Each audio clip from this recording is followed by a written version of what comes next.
Hello, तुमचं स्वागत आहे माझ्या मिनी व्लॉग डे 23-30 डेज चॅलेंजमध्ये. आज शुक्रवार होता, तर कुंचन सेवा मी करून घेतलेली होती, कारण की मला पटकन सकाळी सकाळीच करून घ्यावं लागतं.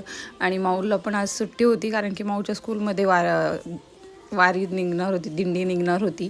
तर त्याच्यामुळं ती स्कूलला जाणार नव्हती, कारण की ती ज्या दिंडीत जायचं होतं ती ब्रांच खूप लांब होती. त्याच्यामुळे मग काही स्कूलला वगैरे गेली नाही.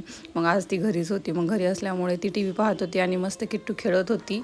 पटापटा सगळे कामं वगैरे करून घेतले. मग दोघी खेळत नाहीत, एक इकडं खेळतं, कधी एक तिकडं टी व्ही बघत बसतं. मग किट्टू खेळत होती बेडरूममध्ये, मग मला किट्टूवर लक्ष ठेवावं लागतं. मग बाकीचे सगळे कामं वगैरे करून घेतली पटापटा. आणि मग संध्याकाळी मला भाजीपाला वगैरे पण आणायला जायचं होता, कारण की सगळाच भाजीपाला संपलेला होता. भाजीपाला नसला ना की काय करू हा प्रश्न लई पडत असतो सारखंच.